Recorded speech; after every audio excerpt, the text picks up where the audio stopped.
Oke, kita mulai. Mungkin saya akan bahas gak terlalu panjang ya teman-teman ya. Semoga teman-teman paham. Jadi di Android Studio itu kita punya beberapa menu yang kita harus tahu ya. Dimulai dari sini ada menu project, yang dimana menu project itu ada folder app, di dalamnya lagi ada manifest, Java, dan list. Kemudian ada Gradle script, yang dimana ada build Gradle ya, build Gradle untuk project dan build Gradle untuk yang app. Nah, mungkin saya akan jelaskan sedikit-sedikit sambil teman-teman nanti pelajari lagi di video selanjutnya sambil praktek ya. Kemudian di sini juga di bawah ada beberapa menu yang kita harus tahu. Di sini ada yang menu Palm, terminal, kemudian log, kemudian wheel. Kenapa saya tidak menjelaskan yang lainnya? Karena kebiasaan saya atau teman-teman yang lain belajar Android-nya itu banyak yang menggunakan terminal itu, misalkan kita punya GitHub itu ya, kita bisa menggunakan terminal untuk nge-push proyek kita ke GitHub. Kemudian ada problem kalau misalkan kita nulis coding ya seperti ini, kemudian kita cek di problem itu ada yang bermasalah. Ini kan ada yang bermasalah nih, tapi bukan merah itu nggak apa-apa, tidak ada masalah. Kemudian cek dulu. Ini ada yang error. Tadi kayaknya ada yang error ya. Oh, oke, aman. Mungkin karena ini nggak ada. Oke, selanjutnya di sini ada locket. Locket ini digunakan untuk ketika menjalankan aplikasi, ada error, ada log-log apapun tuh, itu akan kebacanya di sini. Kemudian ada build. Build ini digunakan kalau misalkan kita mau menjalankan project atau menambahkan sebuah library, itu akan masuk ke di bagian build. Dia akan ketahuan nih, dia udah download apa saja, itu sudah dikasih tahu di build. Kalau misalkan ada yang gagal, mungkin di sini tulisnya valid. Nah, itu ya teman-teman ya. Jadi teman-teman fokus, menurut saya fokus dua saja. Untuk yang awal ini fokus dua, di build sama di log. Dan selanjutnya saya akan bahas ini ya di dalam project folder project yang ada app, ada Gradle script. Jadi ini ya, ini adalah intinya kita bikin project Android. Mungkin di dalam projectnya ini sangat sensitif ya. Misalkan kalau kita mau mengakses seperti internet, Bluetooth, lokasi map, kita harus melakukan konfigurasi di dalam folder app. Posisinya di mana? Itu ada di manifest. Jadi, manifest ini adalah jembatan antara aplikasi ke perangkat kita. Kalau misalkan kita nggak memberi sebuah akses dari aplikasi kita ke perangkat HP kita, kemungkinan itu tidak akan bisa. Contoh, kita bikin aplikasi sistem informasi absensi mahasiswa di Universitas Nurul Jadid. Tapi ketika kita menjalankan kok nggak bisa gitu. Nah, permasalahannya adalah apakah aplikasi ini udah ada koneksi internet? Kalau misalkan tidak ada ya, berarti kita menambahkan di bagian folder manifest di sebelah sini. Kita berarti nambahkan namanya user permission internet seperti ini teman-teman. Nah, kalau nggak ada ini, maka aplikasi kita tidak akan ada koneksi internet. Seperti apa lagi ya? Bluetooth, NFC, kemudian map dan sebagainya. Jadi itu butuh namanya permission. Selanjutnya di dalam app itu application ya. Saya bisa bilang app ya, tapi saya harus bilangnya application. Itu ada namanya activity. Activity ini digunakan untuk menjalankan tampilan plus dengan coding kita akan kita sajikan kepada user gitu. Atau kita sendiri, kita tahu nih, oh ini tampilan Hello World gitu, oh ini tampilan login, oh ini tampilan menu profil gitu. Nah itu harus dicantumkan di sebelah sini, di bagian activity, di dalam, application ya, ya ini dinamakan namanya activity. Mungkin hanya itu saja ya, tapi nanti juga saya akan jelaskan sambil, kita praktek, ya jadi ini nggak mungkin terlalu panjang-panjang ya teman-teman saya ingin jelaskan, inti poinnya adalah, manifest ini adalah jembatan antara aplikasi kita ke perangkat HP kita sendiri. Ya, nggak ada jembatan apapun, ya berarti kita tidak bisa mengakses apapun, kayak misalkan internet, map, dan yang lainnya. Kemudian di sini ada folder Java. Kenapa di sini folder Java? Kenapa bukan Kotlin? Perasaan saya atau teman-teman kita bikin proyeknya dengan Kotlin. Kenapa di sini Java? Ya, jadi saya bisa jawab sederhananya bahwasanya Kotlin ini ketika kita running itu masih menggunakan mesin Java. Ya, jadi kok kalau misalkan kita bertanya kenapa nggak pakai Java saja walaupun itu mesinnya Java gitu. Ya menurut saya ya kita pilih coding yang dimana menurut saya itu yang fleksibel gitu ya, enak gitu, yang enak sekali kita pelajari gitu, yaitu Kotlin. Salah satu Kotlin yang bikin saya seneng sekali itu adalah codingnya Java banyak, di Kotlin tuh ringkas. Mungkin satu baris, dua baris, itu yang saya senang. Tapi tetap kembali lagi bahwasanya Kotlin itu akan berjalan di mesinnya Java. Ya, seperti itu ya teman-teman. Selanjutnya di dalam Java ini ada beberapa folder ya, yang dimana foldernya isi adalah package name yang kita gunakan. Nah, itu ya penting sekali tadi kita memberi package name. Nah, jadi di sini di folder pertama ini adalah kelas ya, proses kelas atau logic yang akan kita gunakan untuk bisa bisa login, bisa daftar akun, bisa nambah foto, bisa request lokasi atau yang lainnya itu di folder pertama yang tidak ada kurungnya ya kayak contohnya kayak gini. Ini kan gak ada kurungnya ya, gak ada Android test atau tes itu gak ada. Itu semua proses logiknya kita atau proses dinamis tampilannya kita itu ada di bagian Java, nama package JSON, sorry bukan package JSON tapi package ya, package name-nya, kemudian kelas gitu, kelas kelas saya bilang kelas activity. Selanjutnya saya nggak jelaskan ini ya teman-teman.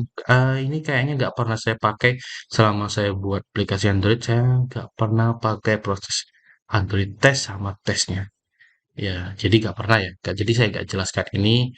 Jadi fokus teman-teman yang udah saya jelaskan mulai dari manifest, Java di bagian package name-nya ini, kemudian resource, kemudian di Gradle. Nah, lanjut ya. Kita udah di Java nih, saja di resource. Resource ini adalah isi desain yang kita butuhkan. Salah satu contoh misalkan ya, kita mau bikin sebuah tampilan, contoh ya, login ya, kita bikin tampilan seperti gini nih, kayak color, kemudian ada icon mata kayak gini, atau yang kayak gini lah ya, itu isinya ada di drawable, namanya drawable, itu tempatnya untuk icon desain halaman, bukan desain halaman ini ya, tapi kayak seperti ini ya teman-teman saya bilang, kayak gini nih. Nah, ada melengkung-melengkungnya gini, tampilan lengkungan kayak gini nih. Atau bisa kayak ada icon mata itu ya, itu ada di drawable. Selanjutnya ada folder namanya layout. Nah, layout ini yang kita gunakan untuk ngedesain tampilan Android kita yang akan tampilkan di aplikasi kita gitu. Salah satu contohnya kayak contoh seperti kayak tadi ya, kayak gini nih. Nah, ini kita bisa desainnya di layout, kemudian kayak gini. Nah, perbedaannya adalah eh kenapa nggak kita desainnya langsung jadi satu saja di layout gitu.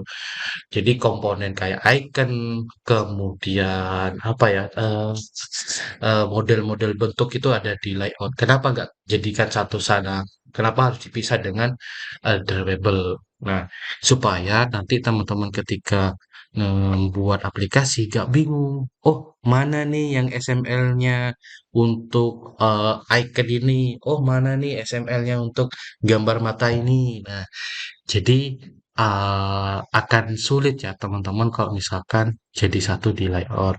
Tapi nggak mungkin sih ya, kalau kita misalkan mau nambah nambah icon taruh di layout tuh nggak mungkin sih, pasti akan ditaruh di drawable. Kemudian di sini ada map. Map ini digunakan untuk icon aplikasi ya. Contoh yang mungkin teman-teman bisa lihat di HP kalian itu kayak ada icon TikTok, Instagram, Mobile Legends, Free Fire itu icon icon aplikasi yang ada di folder bitmap gitu. Jadi icon-iconnya tuh ada di folder bitmap. Selanjutnya di sini ada value. Bahwasanya di value itu ada color, string, dan tema. Fungsinya kalau color, kalau misalkan kita mau bikin penamaan color ya, ya kita bisa taruhnya di color XML. Jadi color itu nggak harus kita tulis dalam bahasa bahasa Indonesia atau bahasa Inggris ya. Jadi color itu ada kodenya sendiri menggunakan HX ya, HX atau R R apa? Sorry. Sorry, saya sambil internet ya. Ada color itu yang menggunakan X dan RGB, kalau salah RGB. Nah, kayak gini teman-teman. Ya, ada yang menggunakan kalau kalau menggunakan HX ya, HX itu kodenya kayak gini. Kalau RGB itu kayak nilai-nilai apa ya? Misalnya nilai number ya, number itu mungkin bisa teman-teman cari di internet ya. Teman kebiasaan saya menggunakan HX ya. Kemudian string, string ini ya kalau kita mau bikin variabel penamaan gitu ya, misalkan selamat datang, kemudian variabelnya adalah welcome, kita bisa panggil di bagian sini di layout. Ya seperti gitu sih string ya. Sama sama hal dengan kayak variabel kayak kayak color ya. Jadi kita punya kode color tapi ditampung dengan penamaan color. Contoh kayak variabel ya. Kemudian di sini ada tema. Tema ini yang menentukan kita tampilan Android-nya kayak gimana. Salah satu contoh tema yang default-nya itu seperti ini, teman-teman. Ya, seperti ini nih. Mungkin kelihatan ya. Contohnya seperti ini nih. Jadi kita menjalankan Hello World tuh udah tampilannya seperti ini. Udah warnanya apa ya? Warnanya biru ya. Warnanya biru. Ada title bar, action bar, kemudian ada background di sini. Atau bisa bilang layout lah ya. Ya, jadi gitu ya teman-teman. Jadi penting sekali ya eh, kalau kita harus tahu dulu mana yang kita mau setting tema pada aplikasi. Oh, berarti ada di value, ada di bagian tema. Kalau menambahkan icon itu ada icon untuk layout atau tampilan Android-nya itu ada di drawable. Kemudian icon aplikasinya atau ya aplikasinya ya itu ada di map. Kemudian di sini ada XML. Ini kita abaikan aja, nggak kita bahas karena kemungkinan kita tidak akan menggunakan ini. Cuman kalau misalkan ada yang membahas, ini kebanyakan kita gunakan untuk eh, option ini ya, option seperti eh, apa namanya? Saya bisa bilang kayak eh, permission yang lebih tinggi gitu. Jadi kayak misalkan kita mau backup, kita tinggal tulis coding backupnya kayak gimana di sini. Ya, jadi skip saja ya, menurut saya skip. Nggak perlu kita bahas aja di sini. Tapi kalau misalkan ada beberapa kondisi di tutorial ke depan yang menggunakan Excel, menggunakan XML, mungkin saya akan jelaskan. Kemudian di sini ada Gradle script. Nah, Gradle script ini ada dua ya. Ada build Gradle yang project pertama dan ini adalah project modul app. Apa sih bedanya? Bedanya adalah kalau misalkan build Gradle project pertama itu menyangkupi semua yang kita butuhkan. Misalkan kita punya plugin apa gitu ya. Berarti kita tambahkan di sini nanti kita bisa langsung sinkron pada Gradle itu. Jadi kalau misalkan kita nambah ya, ya contoh kayak gini saya copy. Nah, kita harus melakukan sinkron dulu, baru dia bisa ditambahkan library-nya. Kalau misalkan kita nambahkan library tapi tidak disinkron, zonk gitu ya. Jadi percuma. Kemudian ini jarang sekali ya kita gunakan, jarang sekali. Kebanyakan kita gunanya di bagian Gradle modul app. Kenapa kita di sini harus fokus di bagian modul app? Karena semua plugin yang kita butuhkan seperti desain, akses database, akses Google Map dan sebagainya itu kita nambahnya di bagian ini, di bagian sini nih ya, di dalamnya dependensi. Jadi ditambahkan di sini. Ya, itu saja sih ya, teman-teman. Jadi teman-teman fokusnya ada beberapa yaitu manifest, kemudian Java di bagian package, kemudian resource, dan di bagian Gradle modul app. Tapi kalau di bagian resource kita agak sampai ke setiap hari ya, setiap kita bikin coding itu gak selalu di resource. Bukan di resource, sorry. Ya betul di resource, cuma di folder value sama XML itu jarang sekali ya, jarang sekali. Kebanyakan kita tuh di drawable sama map, drawable layout sama map aja. Ini aja sih, gitu ya. Next yang terakhir adalah di sebelah sini. Jadi kalau misalkan kita mau menjalankan sesuatu aplikasi itu akan kebaca di sini. Mungkin saya akan contohkan, saya akan eh, coba mencolokkan HP saya yang udah diaktifkan USB debug. Dan mungkin kalau misalkan teman-teman nggak tahu gimana cara mengaktifkan USB debug, teman-teman bisa pergi ke apa namanya di bagian setting, kemudian pengaturan handphone ya misalnya ya, tentang handphone, kemudian atau tentang eh, telepon ya, kemudian di bagian seri ya, seri gitu. Itu harus diketuk 7 kali baru opsi opsi pengembangnya akan aktif. Saya nggak bisa menampilkan di sini, mungkin saya ada video khusus yang mungkin saya akan jelaskan gimana caranya untuk mengaktifkan USB depot. Nah, ini HP-nya udah saya pasang ke laptop saya, itu akan muncul ya bahwasanya yang aktif di sini adalah HP Xiaomi. Nah, ketika kita menjalankan projectnya itu bisa di play. Tapi kenapa nggak bisa di play? Karena ada beberapa Gradle yang kita harus sinkron. Kayaknya tadi ada yang salah tuh saya. Coba saya hapus. Oke, hijau lagi ya, ikonnya keluar ya. Jadi kalau ini udah keluar berarti ini bisa di play. Nah, kalau misalkan teman-teman nggak punya HP nih, gimana nih kalau misalkan saya mau bikin HP? Teman-teman bisa ke ini ya namanya Device Manager, kita klik, kemudian kita create, kita pilih handphone, kemudian kita cari yang agak tinggi size-nya dan harus ada icon Play Store. Kenapa? Menurut saya itu memang karena direkomendasi sih ya, bukan karena ini alasan saya nih, tapi emang direkomendasi pilih yang ada icon Play Store-nya saja. Kemudian ini klik, kemudian kita pilih sistem OS-nya akan kita install ya. Nah, ini kita juga butuh internet untuk penginstalannya. Ya, misalkan laptop kita ya masih di bawah spek standar gitu ya. Saran saya teman-teman pilih yang Nugget atau yang Marshmallow. Sesuaikan ketika kita bikin project pertama. Karena project pertama kita tadi pakai Nugget, berarti kita harus installnya Nugget gitu. Jadi kalau installnya sih gampang ya. Kita tinggal install, tunggu proses downloadnya sekitar 1,2 giga. Alhamdulillah ini lama sekali. Jadi ini saya skip. Tapi setelah ini selesai, teman-teman tinggal di next, next, next, next. Setelah itu finish, baru nanti emulatornya akan muncul. Ya, seperti itu ya teman-teman. Saran saya lagi ya, saran saya lagi, kalau laptopnya nggak kuat, ya mending pakai HP gitu. Biar laptopnya teman-teman tidak disiksa. Nanti paksa akhirnya blue screen gitu. Nah, jadi kaget ya, kok kenapa laptop saya kok blue screen gitu ya. Mungkin karena di traffic RAM-nya itu terlalu tinggi. Nah ini ya teman-teman, tadi kita belum install Android aja itu udah 5,5 giga. Ketika kita udah menjalankan project Android kita, itu sudah kemakan sekitaran 3 giga ya, 3 giga menjadi 8,1 giga. Ini udah stabil ya. Jadi setengah setengah RAM saya itu udah kemakan. Ya, seperti itu ya teman-teman ya.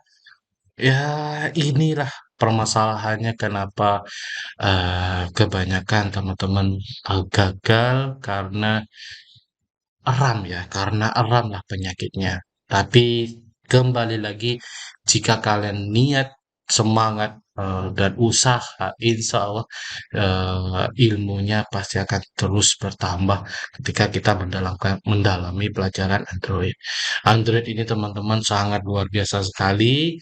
Jadi mungkin ada beberapa kutipan yang saya baca di internet bahwasanya dunia itu sudah di genggaman kita. Jadi kita sebagai developer, kita harus bagaimana caranya semua proses itu bisa di HP. Dan kalau misalkan kita melamar sebuah pekerjaan, mobile ini sangat luar biasa dibutuhkan daripada web. Dan web pun juga bisa Android sih, cuman tidak semulus atau secepat kayak Android yang kita buat. Ya, seperti itu teman-teman. Ini video yang berapa part yang ketiga atau keempat ya, saya lupa. Ini video terakhir kita untuk penginstalan, kemudian konfigurasi dan buat project pertama. Nah, next kita akan coba untuk buat halaman ya, buat halaman. Jadi saya akan jelaskan bagaimana caranya kita bikin desain di sini ya, bikin desain supaya menarik gitu. Walaupun warnanya kaku gitu ya, misalkan kombinasi warnanya kaku, yang penting teman-teman bisa dulu dan sambil belajar untuk selalu mencari referensi desain.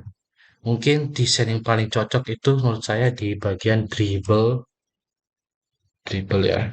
Ini salah satu platform ya. Kalau misalkan kita mau cari referensi-referensi Android, eh, mm, mm, mm, mm, mm, mm, mobile, pilih, klik, hello, klik. Oh, udah ya. Nah, munculnya kayak gini. Ini adalah referensi kita. Kalau misalkan kita mau bikin sebuah tampilan nih. Apakah ada codingnya? Kadang-kadang ada sih ya, ada yang ngasih codingnya gitu, atau cuman kasih template-nya saja, kayak icon-iconnya itu kita dikasih. Dan untuk desainnya, ya kita desain sendiri.